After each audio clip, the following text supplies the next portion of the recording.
Olá, boa noite. Como vai? Vai bem? Tomara que sim. Estamos no ar, ao vivo. TV Pantanal, uma empresa do Grupo Gazeta de Comunicação. Satisfação em poder estar com você mais uma vez. Está no ar o Opinião. Segunda-feira, 31 de outubro de 2022. Então, a gente, depois de toda a correria eleitoral, a gente retoma o nosso horário, que é das 7h30 da noite, não é? Você lembra que por conta do horário gratuito, obrigatório da propaganda, a gente esteve começando um pouquinho mais tarde, mas agora voltemos para as 19h30. Você viu aí na abertura, você viu aí na tomada aberta que está a postos com a gente o Sérgio Ricardo de Almeida. Eu tenho lembranças do Sérgio, deputado, a gente muitas vezes se encontrava lá nos corredores da Assembleia Legislativa, não é? Sempre entrevistando o Serginho, sempre bem solícito com a imprensa, não só comigo, com os demais colegas também. Depois virou conselheiro. Agora está aqui. É a primeira vez que eu tenho a oportunidade de entrevistar o Sérgio depois desse período todo. Está aqui conosco, vamos até às 8h30 falando aí das coisas do Tribunal de Contas. E tem muita atividade, tem muitas ações aí sobre a responsabilidade do conselheiro Sérgio Ricardo. Então acompanhe. Você tem alguma pergunta, alguma sugestão aí para interagir com a gente? Esteja bem à vontade. 99932-2529 é o WhatsApp do Opinião, tá? Uma pergunta ou sugestão por texto e a gente, ao longo do programa, repassará aqui ao nosso entrevistado. Professor Lourenberg, como vai? Vai bem? Eu sempre bem, sempre que eu venho aqui... Você votou bem, está feliz com o... Eu não vou falar em relação ao resultado, mas em relação à peça democrática, não é? Vamos falar assim, ao movimento democrático que houve ontem, ou não houve democracia. Eu queria que você desse uma pincelada já na sua saudação inicial. Boa noite, Paulo Coelho, um grande abraço, mas um grande abraço mesmo a todos os nossos telespectadores, a razão maior do nosso programa. Eu, de fato, toda vez que o eleitor, que a população vá à sua sessão escolher candidatos, um dos candidatos postos, sempre é bom, porque alimenta a nossa reflexão e faz com que nós venhamos a ter a clareza de que serve ou qual a importância do nosso voto. A importância do nosso voto e o nosso papel de eleitor não termina quando a urna eletrônica aparece a palavra fim, mas ao contrário, a palavra fim nos remete a um outro compromisso muito maior, que é acompanhar para e passo aqueles que foram eleitos, que nos representarão nas Assembleias Legislativas e no Congresso Nacional. Mas o mais importante, amigos, é nós percebermos que o simples votar não é toda a democracia, mas o votar permite que nós venhamos a pensar a importância dessa mesma democracia. Ok, então, como disse o Lourenberg, o fim significa começo. No caso da votação, da eleição, quando você elege ali os nossos representantes. A partir daquele fim ali, você está abrindo um começo para que ele possa, então, fazer jus aos importantes votos que obteve.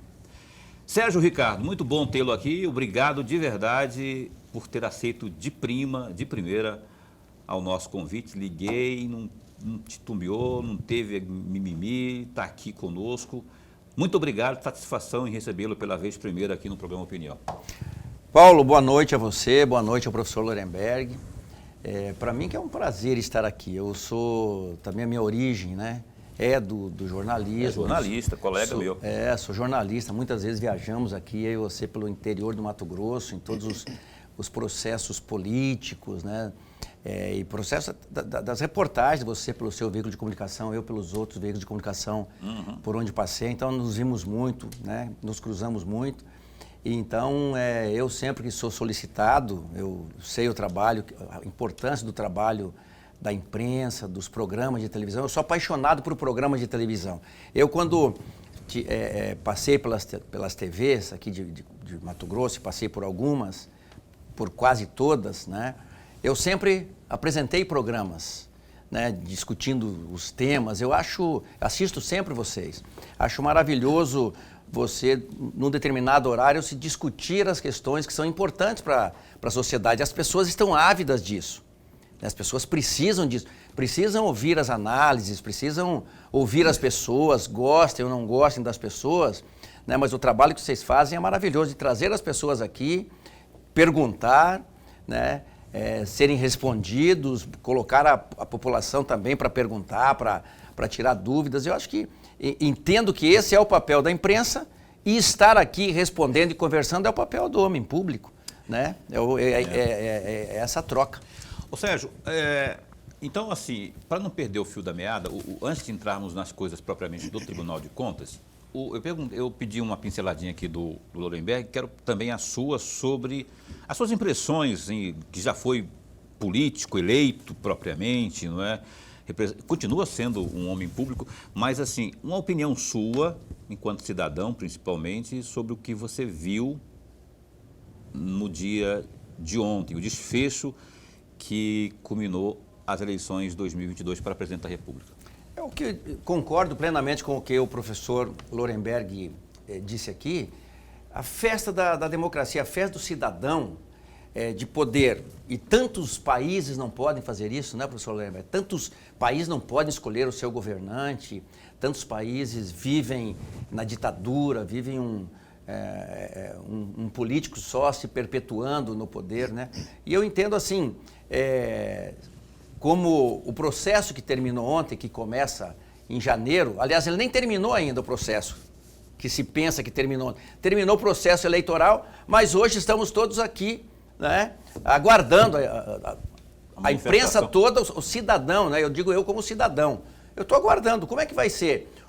Uma candidatura perdeu a eleição, a outra venceu, a que perdeu ainda não reconheceu, diferentemente do que sempre ocorre nos processos eleitorais, né? Mas tudo faz parte da democracia, tudo está previsto, né? Tanto que a própria legislação ela diz, olha, vai ter um dia que o vencedor vai tomar posse, vai ter um dia que ele vai dar posse ao seu governo, então tudo é previsto. Felizmente existe o direito, existe a norma que prevê tudo, por mais que em determinados momentos se bagunce o processo, né? Mas existe a norma e tudo vai terminar bem. Não tenho dúvida que o ocorrido ontem, das pessoas poderem ter ido, discutido, com as suas camisetas, com as suas bandeiras, festejando, chorando, do processo, a coisa mais linda do processo democrático, é exatamente isso, o sentimento todo aflorado e a pessoa podendo ir lá escolher o seu governante. Eu não tenho dúvida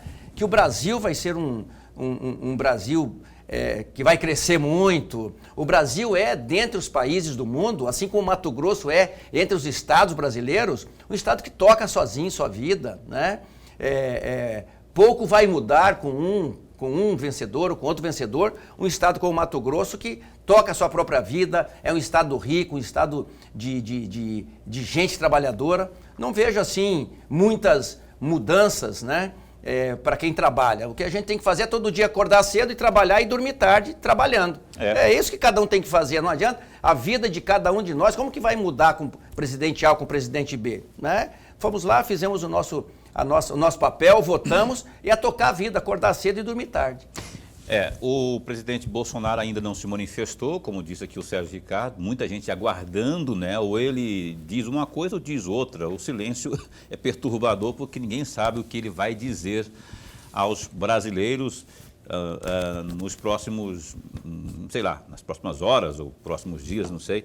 De todo modo, a gente espera que com aquilo que foi decretado pelo presidente do Superior Tribunal TSE, Tribunal Superior Eleitoral, no dia de ontem, após a apuração, ele reconheceu a vitória e pronto. Então, sendo legal, sendo legítima, a gente só espera que o presidente eleito governe para todo mundo, né? Afinal de contas, são 58 milhões que ficaram do outro lado, que não votaram nele, mais os 60 milhões que votaram nele, isso no cômputo dos eleitores, mas tem muito mais, aqueles que também não são eleitores.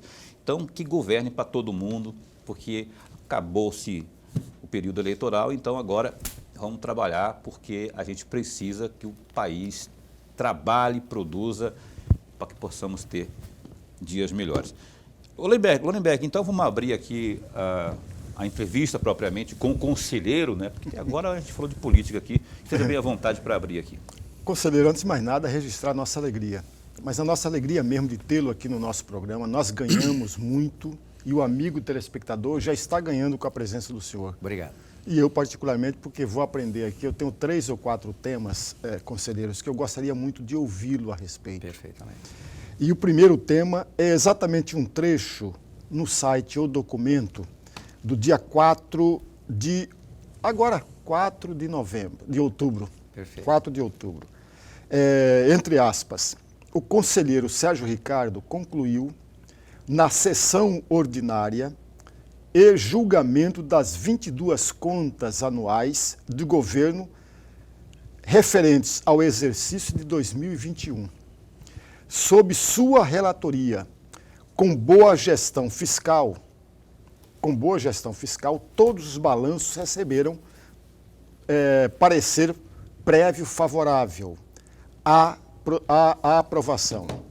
Aí, entre aspas, uma fala especificamente do senhor, diz o seguinte: definitivamente, isso sim é o Tribunal de Contas que não deixa processo engavetado.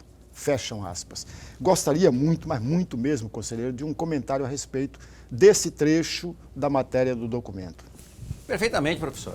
Veja, as contas, nós temos 141 municípios no estado de Mato Grosso.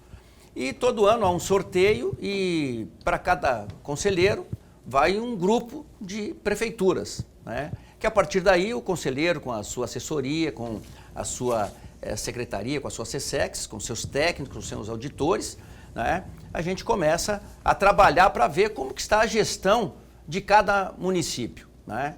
E gentilmente, né, o nosso colega também jornalista, foi deputado junto comigo, né, do documento, ele noticia, né, que naquele dia eu finalizei o julgamento das 22 contas dos 22 municípios que estavam sob a minha relatoria, né.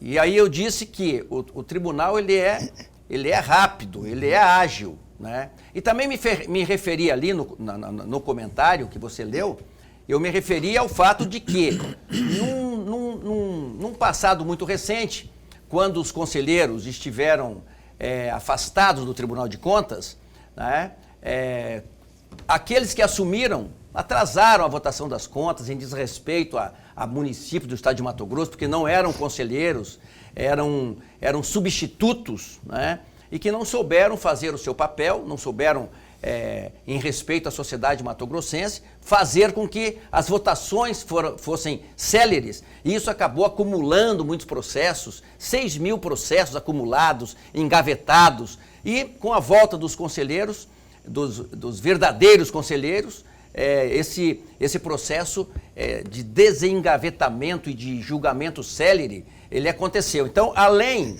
das contas de cada conselheiro daquele ano, também votamos as contas que estavam em atraso. Então, esse último questionamento foi só com relação a isso, de demonstrar que os conselheiros, os 7 conselheiros que estão lá hoje, são conselheiros titulares, não são substitutos, não estão ali momentaneamente, não são reservas, não. Hoje, o Tribunal de Contas do Estado de Mato Grosso, estão lá os 7 conselheiros que passaram pelo processo legal, pelo processo constitucional para estarem lá exercendo o seu papel. Então, essa notícia apenas diz que, olha, o conselheiro Sérgio Ricardo, mas nessa semana passada também, já anunciou que finalizou as suas contas o conselheiro Domingos Neto, e esse mês os conselheiros terão terminado de votar todas as contas, né? Então, isso é o papel, é a obrigação do conselheiro. Não tem nenhum favor nisso, não tem nenhum mérito acima do normal, apenas cumprir o seu papel. Mas, professor Lorenberg, mais do que isso, depois eu quero ter a oportunidade de dizer sobre o que a gente vê no julgamento dessas contas, a situação dos municípios de Mato Grosso, como é que está a situação financeira, econômica, de produtividade dos municípios de Mato Grosso, né? Então, é uma questão importante que sai do processo da votação e do processo da análise das contas. E a gente vê ilhas de esquecimento, ilhas de abandono. Você vê municípios com IDH maravilhoso, município com IDH péssimo. Então você vê, nós temos muitos estados de Mato Grosso dentro do estado de Mato Grosso, né?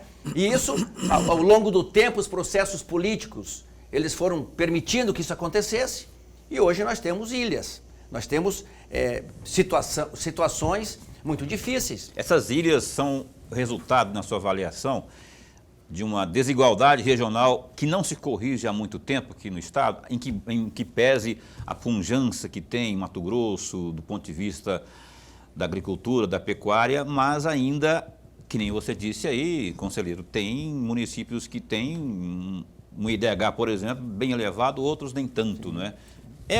Ainda é um resquício, ou é muito dessa desigualdade que existe? Você disse a frase, em 2 palavras, desigualdades regionais. É exatamente isso que ocorre em Mato Grosso. E eu falo com toda a tranquilidade, hoje eu estou conselheiro, mas eu sou e serei sempre jornalista, então sempre essa verve, essa veia do relato eu vou ter sempre, não vou perder. E como político, eu fui 3 vezes deputado estadual, então não tem, eu sou daqui, eu moro em Mato Grosso, eu me considero Mato Grosso, então eu sempre vou ter essa visão e esse olhar. Sim, desigualdades regionais. E quando a gente analisa as contas, né, para você ter uma ideia, quando a gente analisa uma conta, basicamente vem 2 dados, professor Lorenberg, 2 dados, que é o seguinte: o município trabalhou esse ano com 10 milhões de reais. Entrou no caixa do município.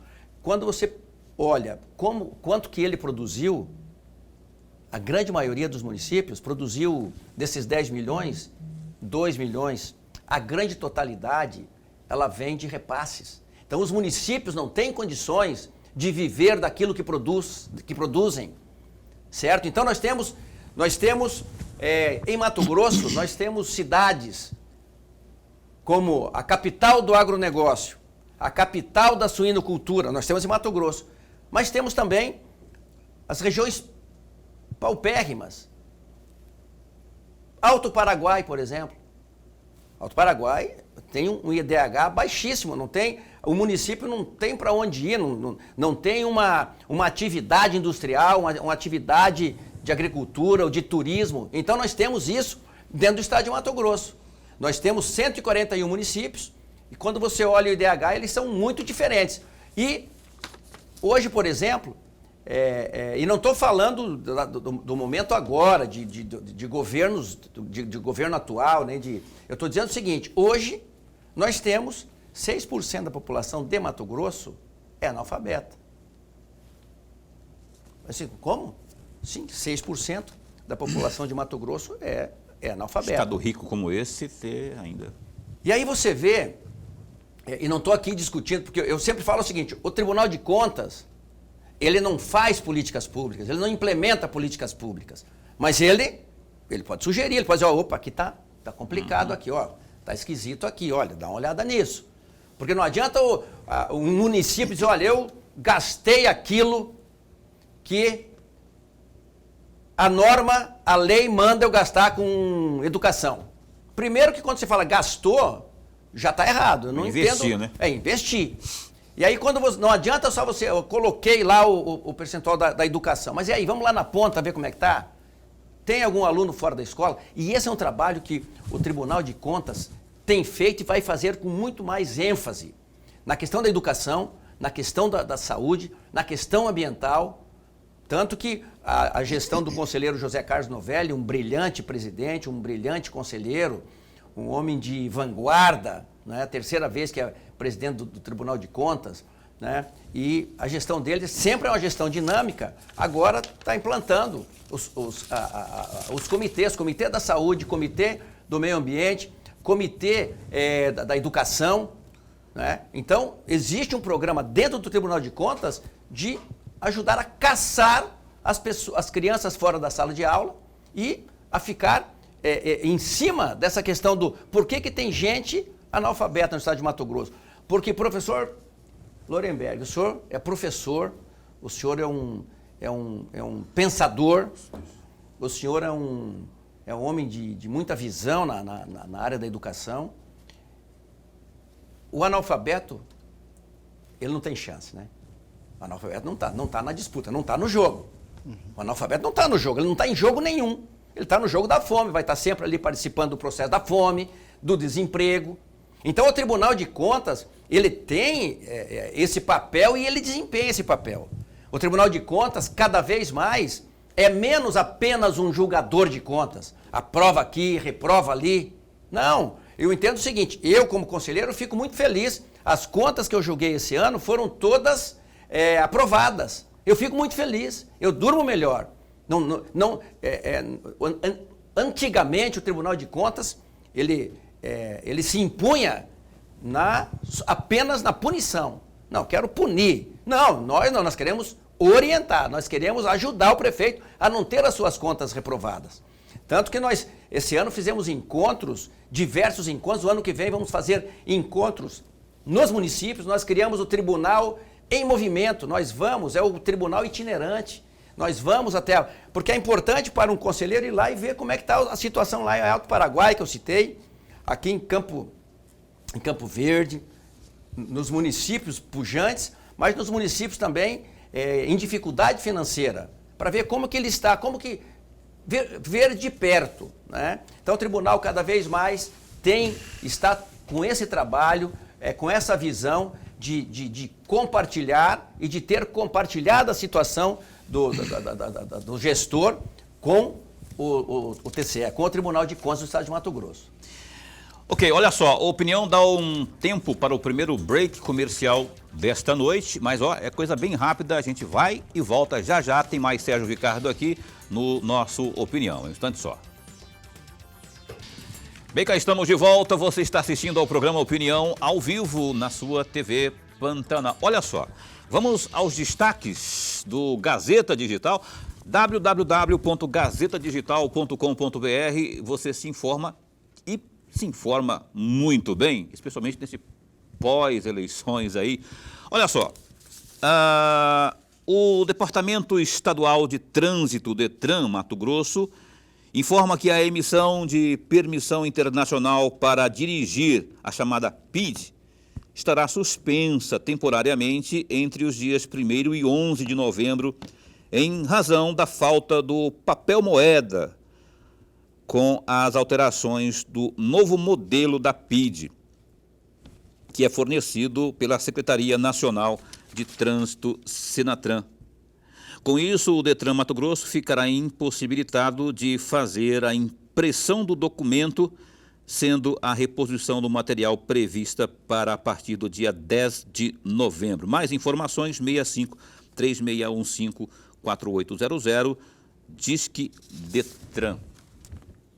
Outra notícia é a seguinte, o Ministério Público Federal de Mato Grosso, determinou à Superintendência da Polícia Federal, aqui no estado, que seja instaurado um inquérito policial para apurar os crimes praticados nas obstruções realizadas nas rodovias federais. Os fechamentos são promovidos pelos apoiadores do presidente Jair Bolsonaro, do PL, por descontentamento com o resultado das eleições deste domingo, dia 30. O MPF aponta que a não aceitação do resultado com emprego de violência ou grave ameaça configura tentativa de abolição violenta do Estado Democrático de Direito. É um crime previsto no artigo 359 do Código Penal, com pena de 4 a 8 anos, além da incitação ao crime, que é previsto no artigo 286 do mesmo Código. O procurador da República, Gabriel Pimenta Alves, que assina o ofício, determinou a realização de providência para identificar os principais atores do movimento, inclusive os financiadores dos atos. As interdições de vários pontos nas BRs 364, 070 e 163 em Mato Grosso tiveram início na noite de domingo, após o anúncio do resultado da eleição presidencial. E os manifestantes, fecharam as vias com os próprios veículos, com terra e ateando fogo em pneus. Os trechos estão situados nos municípios de Cuiabá, Várzea Grande, Lucas do Rio Verde, Nova Mutum, Rondonópolis, Sorriso e Sinop. Providências, está pedindo o MPF aí. Então tá, cá estamos de volta então com a entrevista aqui com o Sérgio Ricardo, conselheiro do Tribunal de Contas. Conselheiro, eu conheço muito o trabalho, ou pelo menos conheci muito o trabalho do Sérgio Ricardo enquanto deputado, a preocupação dele com o meio ambiente, não é? Lembra do abraço ao Rio Cuiabá, aquele mutirão que se fazia sempre, retirando toneladas de entulhos do Rio Cuiabá? Pois é. Não é por acaso que o Sérgio Ricardo, ele preside o Comitê Ambiental, Comitê do Meio Ambiente ali no âmbito do TCE. Eu gostaria que você dissesse especialmente, Sérgio, sobre essa polêmica que virou agora neste ano de 2022, ali no Legislativo Estadual, que é contra as PCHs. Eu acho, se eu estiver enganado, me corrija, que você é contra, ou pelo menos você tem uma preocupação muito grande em relação a isso aí. Qual é, de fato, tecnicamente principalmente, o seu posicionamento em relação às hidrelétricas no âmbito do Rio Cuiabá? A minha é uma preocupação muito grande, né? E um questionamento. Quando Mato Grosso construiu a usina de Manso, né? Ainda nós temos os questionamentos hoje, o seguinte: era necessária a usina de Manso para a quantidade de energia que ela gera? Ela era necessária diante de tudo o que ela causou, os alagamentos, o desalojamento de famílias? Qual era o objetivo? O objetivo de que era para não permitir mais enchente no Rio Cuiabá não é possível de a gente acreditar. Nós tivemos uma enchente em Cuiabá em 74 e depois não tivemos mais enchentes. Então não, mas tudo bem, o Manso ficou para lá. Agora se discute 6 usinas hidrelétricas no Rio Cuiabá. E aí, só que hoje, diferentemente quanto da época da construção do Manso, hoje nós já temos a energia solar. E eu conheço bem, eu estudo, eu vejo. A energia solar é uma realidade e não há, na minha opinião, necessidade de se colocar usinas hidrelétricas no Rio Cuiabá, né? Pegue uma fazenda ou duas e encha ela de placa solar. Nós temos aqui, em Acorizal, nós temos ali quase 200 hectares, uma empresa que está ali, quase 200 hectares de placas solares. Eu sempre dizia, a lei da piscicultura é da minha autoria como deputado. Então eu dizia, naquela época, o seguinte: quando aprovei a minha lei, que hoje é utilizada pelo Brasil inteiro, hoje o estado de Mato Grosso é um dos líderes na produção de peixe, na piscicultura no estado no Brasil. E na época eu dizia, olha, nós veremos futuramente fazendas de água. Não é só fazenda de algodão, só fazenda de soja. Eu dizia, nós vamos ter fazendas de água. E hoje nós temos grandes fazendas de água, que são justamente as pisciculturas de Mato Grosso. Hoje tem produção de piscicultura em Mato Grosso que os aviões cargueiros pegam lá no interior o peixe congelado, já aqui no estado de Mato Grosso, só passam aqui pelo aeroporto Marechal Rondon e vão embora. Não é mais para o mercado interno. Hoje já tem produção em Mato Grosso para o mercado externo. E é o mercado externo produzindo dentro de Mato Grosso. Não é só o Mato Grossense produzindo, não. Hoje tem o mercado externo, grandes proprietários produzindo aqui no estado de Mato Grosso. Então hoje nós temos fazendas de água. Eu tenho dito que nós teremos e já temos fazendas de painel, fazendas de energia solar. Essa aqui em Acorizal, a empresa, o que ela faz? Ela vende em condomínios, ela vende para essa empresa aqui, por exemplo, a TV Pantanal. Você vai lá, você compra a energia dessa empresa, paga apenas 70%, 30% de desconto. Então nós já temos fazendas de energia solar no estado de Mato Grosso. Produzindo, né? Produzindo. Então, acho desnecessária a construção de usinas no rio Cuiabá, porque definitivamente não tem explicação, não tem tecnicamente como explicar que não vai acabar o Pantanal. Vai acabar o Pantanal, sim. Eu conheço o Pantanal de todo o meu trabalho como presidente da Comissão de Meio Ambiente na Assembleia, sempre me considerei um ambientalista, então eu frequento o Pantanal com esses olhos de ambientalista há mais de 25, 30 anos, como repórter, como jornalista. Então, assim, o Pantanal se transformou. O Pantanal hoje ele está totalmente tomado de lixo, as baías de Samariana e Jacororé é muito lixo. Você vê, tem 3, 4, 5 metros de lixo desde o fundo até acima dos aguapés. Então, é um negócio muito sério, é gravíssimo.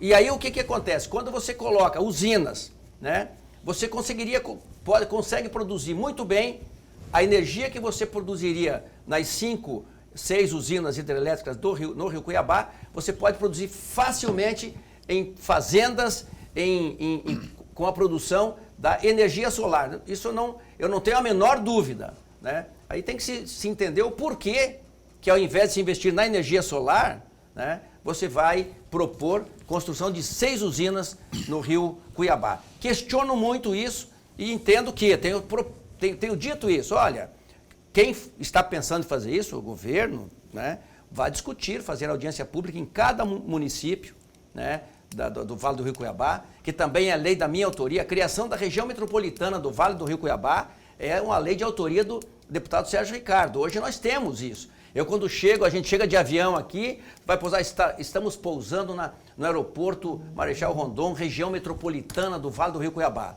Então, que é exatamente para se discutir políticas públicas de todos os 13 municípios da região metropolitana que estão amparados na minha lei como deputado. Então é o seguinte, acho que entendo como necessária muita discussão antes de se construir usinas no Rio Cuiabá e que se procure outras alternativas, e a energia solar é uma das alternativas. Aliás, sobre essa questão da energia, eu queria mais uma vez enaltecer aqui o trabalho que o IFMT tem feito, poderia citar qualquer outro, mas a iniciativa inicial parece redundância, né? A iniciativa, pela primeira vez que eu vi, pelo menos, foi lá do reitor do IFMT, de abrir cursos para profissionalizantes no sentido de formar operadores de placas fotovoltaicas, essas de energia solar. Exatamente. Que está formando gente, porque daqui a pouco, como está acontecendo com muitas outras áreas aqui, no estado de Mato Grosso, está tendo apagão. E aí, com visão nisso que o Sérgio está falando, né? Que é o futuro, gente, ambientalmente falando, né? Ambientalmente correto.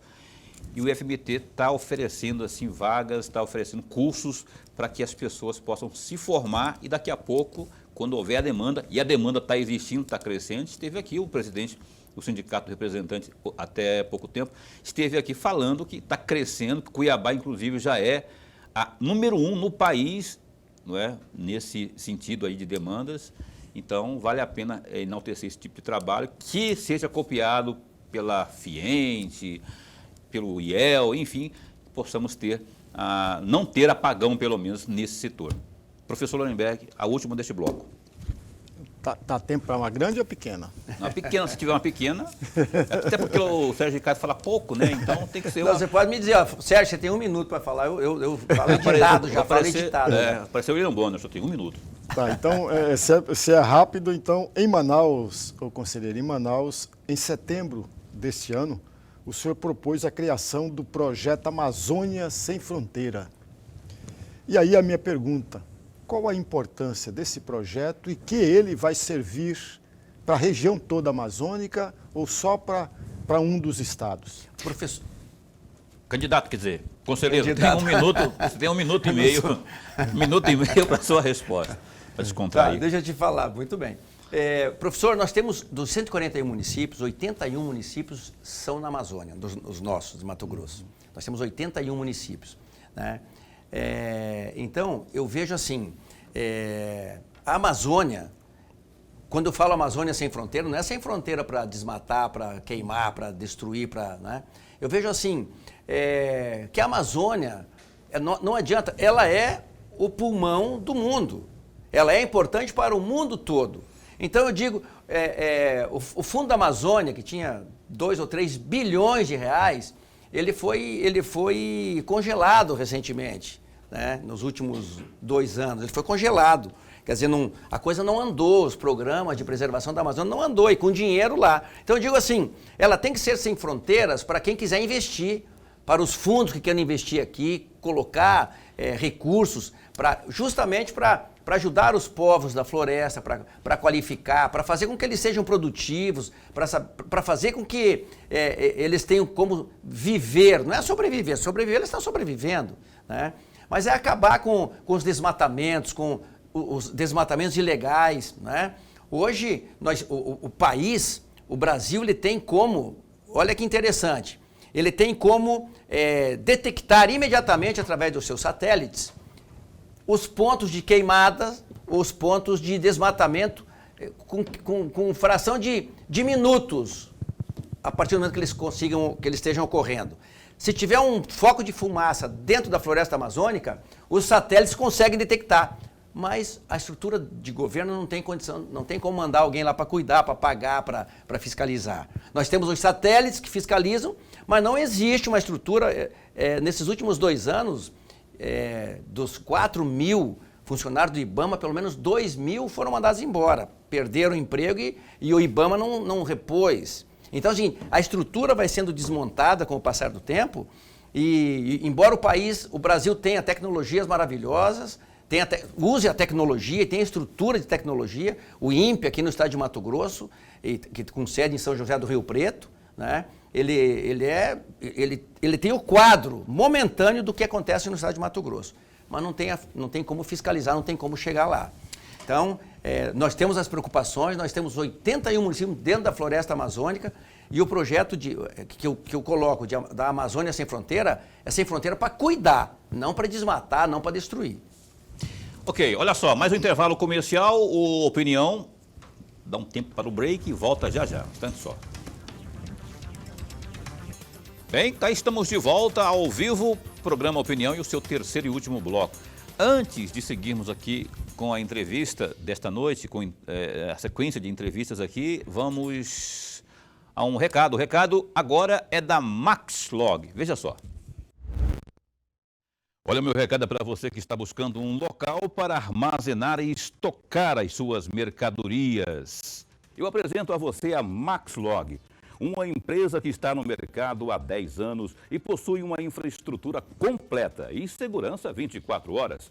Atualmente, a Maxlog conta com 3 unidades em Cuiabá e uma unidade em Goiânia. Sua infraestrutura de galpões possui 167 mil metros quadrados de pátio e 55 mil metros quadrados de área coberta. A Maxlog tem como diferencial a oferecer aos seus clientes os seguintes serviços: monitoramento 24 horas por dia, portaria, serviços de carga, descarga para cargas batidas e paletizadas, sistema de pesagem de balança, banheiros e restaurante. A Maxlog também oferece serviços temporários de carga e descarga e ainda armazenamento. Agende a sua visita. Fale com a Maxlog pelo telefone 65 3611 6900.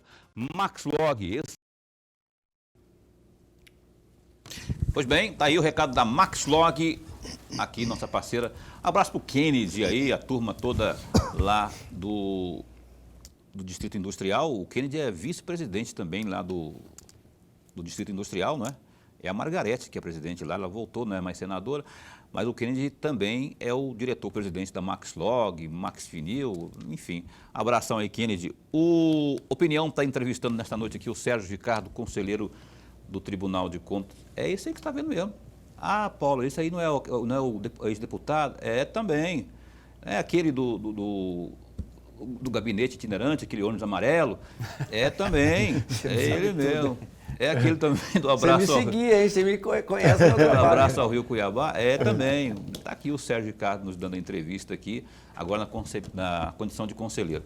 Lorenberg, aquela cumprida que você queria fazer, esteja bem à vontade. Conselheiro, o senhor falava no primeiro bloco a respeito do conselheiro José Carlos Novelli. Certo. Eu tenho um trecho aqui que eu encontrei no site do próprio Tribunal de Contas do Estado e eu vou ler esse trecho que eu tirei. Entre aspas, o Tribunal de Contas do Estado de Mato Grosso se coloca como ferrenho defensor da transparência na aplicação dos recursos públicos e vai atender institucionalmente para cumprir o que manda a Lei 12.527, que é a lei do acesso à informação. O Tribunal de Contas do Estado foi a primeira instituição pública do Estado a implantar o portal Transparência, ainda em 2007, publicando seu lotacionograma e o quadro de receitas, despesas e contratos firmados com fornecedores e prestadores de serviços, fecham aspas. Eu tenho duas perguntas a fazer a respeito disso aqui, vou fazer as duas juntas. A primeira, o portal da transparência do Tribunal de Contas do Estado, de fato atende às necessidades e às vontades do contribuinte, do cidadão mato-grossense? E a segunda questão, qual é o balanço que o senhor faz a respeito do portal da transparência do conjunto das prefeituras mato-grossenses? Perfeitamente, professor. Parabéns pela pergunta. E hoje a sociedade, né, exige, a lei assim determina, e todo esse arcabouço de exigência, esse arcabouço da legislação, né, encontrou, né, e nem poderia ser diferente, encontrou no conselheiro José Carlos Novelli, né, um porto seguro para fazer com que tudo se cumprisse e com que tudo se cumpra, né? O conselheiro José Carlos Novelli foi deputado, foi vereador, foi secretário de Estado, de uma secretaria importante, de um momento muito importante do Estado, né? A Sinfra, no governo Dante de Oliveira. Ele é um homem tradicionalmente de gestão, de administração, né? E ele já, pela terceira vez, né? Nunca nem outro conselheiro conseguiu essa façanha. Ele, pela terceira vez, ele é presidente do Tribunal de Contas. Então, ele inova muito, né? O Novelli é um conselheiro que inova, que tem um entendimento da importância do Tribunal de Contas para ser de vanguarda, para ser moderno, para ser exemplo, né? E o entendimento do conselheiro Novelli é de que tudo tem que começar, o bom exemplo começa em casa. Então, o Portal Transparência, que foi a primeira instituição, né, a implementar e automaticamente também a exigir e a ser o exemplo. O Portal Transparência do Tribunal de Contas demonstra a forma com que existe, a forma com que gerencia o recurso do seu orçamento todos os anos, o investimento que o tribunal tem em várias iniciativas. Por exemplo, a Escola de Contas é uma escola que permanentemente, a Escola de Contas, que é dirigida pelo conselheiro Valdir Teis, permanentemente, diariamente, com diversos cursos para servidores, tanto do tribunal, servidores das prefeituras, prepara e orienta o próprio prefeito, justamente dentro da importância que é você gerir o recurso público de forma eficaz, de forma eficiente e de forma transparente, né? Então, o tribunal dá esse exemplo e também exige no julgamento das contas, né? Exige mas orienta, né? Orienta e aí, após orientar, o Tribunal de Contas exige a prestação devida de contas de cada gestor, de cada prefeito, né? Com a forma com que tem tratado o dinheiro público, o recurso público, porque o recurso é público, quer dizer, então você tem que prestar conta para o cidadão de quanto que você gasta, quanto que você investe em cada setor da gestão. Então, da mesma forma que o tribunal exige isso do gestor da prefeitura, né, do secretário de Estado, também o Tribunal de Contas dá o seu exemplo. Então, quando você entra lá no portal de transparência, no portal do Tribunal de Contas, você vê claramente, é um livro aberto, você vê exatamente como o Tribunal de Contas faz, como utiliza os recursos para dar exemplo. Porque o exemplo tem que começar dentro de casa. Então, o conselheiro José Carlos Novelli, eu tenho parabenizado a gestão dele, faço isso permanentemente, aproveito aqui, né, e faço isso, e gostaria de citar a harmonia que nós temos hoje, Paulo, dentro do Tribunal de Contas, a harmonia entre os seus conselheiros, Valdir Teis, Domingos Neto, Walter Albano, Guilherme Maluf, né, José Carlos Novelli, Antônio Joaquim, Sérgio Ricardo, realmente Você não falou Domingos Neto, ele falei. Tem algum problema com ele? Não. Ah, você falou que falou... não Falou no começo. Bem Falei. Foi o primeiro, então. Desculpa aí, tá, Dominguinho? Neto. Tá de boa, tô de boa aí. Ele não falou mal de você aqui, não. O Neto é o seguinte, o Neto foi deputado junto comigo. Foi, né? eu Nós lembro. fomos deputados, ele por Várzea Grande, então foi sempre um grande combatente, nós sempre disputamos os votos da Várzea Grande, né? Então, mas o Neto é um conselheiro empenhado, conselheiro que se aprofunda, um conselheiro cuidadoso. Foi um bom né? presidente, inclusive, ele já teve boas ações. Sim, inclusive. foi presidente do Tribunal de Contas, uma pessoa admirável. Aliás, eu vou estender aqui, e já estiveram aqui nessa bancada aqui do Tribunal de Contas o Antônio Joaquim, o Maluf, Guilherme Maluf e agora o Serginho. Eu estou aqui fazendo um convite em público, tá? Eu queria que você me ajudasse a reforçar lá o Novelli, Albano, o Domingos Neto lá, e estou esquecendo mais alguém aqui. Tem mais um que está faltando. O Teis. O Teis. Todos aqui, a gente quer conversar, prosear aqui sobre o nosso Tribunal de Contas. Tem muita coisa para falar. O Sérgio Ricardo, por exemplo, a gente centrou aqui nessa questão ambiental, que ele entende muito disso e preside um comitê muito importante nesta área, né? E tem outras coisas mais que a gente pode aprofundar aqui no programa Opinião, que é um programa informativo, a gente tem esse foco, que é informar, não é? Afinal de contas, muitas pessoas não sabem o papel do Tribunal de Contas. Por exemplo, Sérgio Ricardo, tem uma nova visão estratégica aí do TCE. Você falou agora no bloco anterior, rapaz, eu fiquei pensando, existem os repasses constitucionais, da educação, da saúde e tal. E o cara, ele tanto não, ele cumpre, o gestor ele cumpre aquilo lá muitas vezes por obrigação, né? E aquilo que você falou, ele não está gastando, ele está investindo, né? Investir. Existe uma preocupação aí do TCE, nessa nova visão estratégica que eu citei agora há pouco, no sentido de capacitar, orientar os gestores públicos. Como é que funciona isso na prática? Né? Porque o gestor, muitas vezes, ele não tem essa visão mais aberta. O Tribunal de Contas, suponho, esteja ali para isso. Né? Perfeitamente. Você fez uma pergunta muito importante e nos leva, professor e Paulo, novamente a enxergarmos o que as prestações de contas nos dizem. Se você for observar o grau de ensino, né? O nível de ensino que o vereador tem, que o prefeito tem, você observa que o grau de escolaridade ele é baixo. E por que é baixo? Porque às vezes, quem são os prefeitos? Qual é o perfil dos prefeitos dos municípios? Às vezes, aliás, na grande maioria das vezes, você vai ver, às vezes, a pessoa sem a escolaridade. Às vezes um agricultor que não teve oportunidade, agricultor, é um exemplo para a sociedade, para a comunidade, mas não teve escolaridade, portanto, nunca teve escolaridade para ser gestor. Ele sabe dirigir a fazenda, o gado, a soja, mas ele não sabe de gestão pública. Então, e aí ele galga, chega lá, disputa uma eleição e ganha a eleição. Então, justamente e aí ele não sabe mexer com o dinheiro público, ele sabe mexer com o dinheiro dele. Ele não sabe mexer com o dinheiro público dentro das normas, dentro do processo licitatório, a licitação, a lei de responsabilidade, a lei da improbidade, ele não sabe como é que ele toca, como que ele conduz a gestão do dinheiro público. E aí é que entra o tribunal. E aí o tribunal, eu sempre digo, quando eu falo com os prefeitos, dos quais eu sou relator, eu falo, formem um time, não equipe.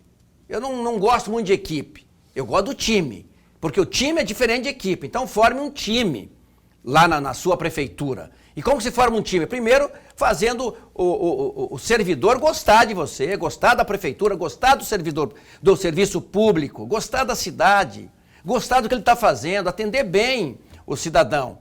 E é isso que a gente orienta aqui. Nós temos uma escola de contas, é como se fosse uma universidade de gestão. Nós temos, a escola de contas é uma faculdade de gestão, é uma universidade de gestão. Permanentemente, mestres, doutores estão ali ensinando, dando cursos. E não é só para o prefeito, é também para o prefeito, mas principalmente para o servidor. É o servidor que trabalha lá, o contador, o sujeito que trabalha com a área da saúde, auxiliar ele a gerir, a fazer aquele trabalho que ele... E é fácil acessar isso tudo, Sérgio? Tudo, hoje... O gestor, eu preciso do TCE para essa formação, é só procurar. Só procurar e hoje o acesso, hoje é o seguinte, cada vez mais o gestor quer ligar para o conselheiro, ele conversa com o conselheiro, quer falar com o chefe de gabinete. Hoje a acessibilidade, hoje é uma via de mão dupla a relação do Tribunal de Contas com o gestor de Mato Grosso. Que ótimo. Eu, por mim, e Lorenberg também eu acho que compactua comunga da minha opinião, a gente continuaria aqui, mas não tem jeito, a gente tem que encerrar o programa horário de rede, quando a gente atrasa aqui, Lorileu vem na jugular, né, daquela voadeira ou voadora. Por falar nisso, quero mandar um grande abraço para o Dorileu. Sabe que eu trabalhei com o Dorileu. O Dorileu, eu estava começando a escrever para fazer agronomia aqui na UFMT, né? Um dos cursos que eu fiz foi agronomia. E aí eu escrevia sobre agricultura, professor Lorenberg. E aí eu queria escrever em algum lugar, né? Aí fui lá procurar um emprego lá no Jornal do Dia. Ficava ali perto da igreja do cemitério da Boa Morte. E o Dorileu era o diretor do Jornal do Dia. Eu comecei a escrever junto com o Dorileu no Jornal do Dia. Né? Então, um grande abraço ao Dorileu, grande comunicador e grande empresário da área de comunicação do estado de Mato Grosso. Verdade, corintiano, que não está muito bem das pernas. Eu sou palmeirense, vamos ser campeões quarta-feira contra o Fortaleza. Sonhar não custa nada. Olha só, Sérgio Ricardo, muito obrigado por estar conosco aqui. Esse espaço continua a postos para bem informar. Sempre que tiver novidade, cá estamos nós. Obrigado, Paulo. Obrigado, professor Lorenberg. Lorenberg, então. Até amanhã. Abraço pro meu amigo Adriângelo. Cadê o Adriângelo? Está ali, jornalista das antigas, né? Gente boa pra caramba. Um abraço, Adriângelo. A Raoni Risso também. Até amanhã com o Renivaldo Nascimento, secretário de Meio Ambiente aqui de Cuiabá, ao vivo, às 7h30 da noite. Até lá. Fica bem, fica com Deus também.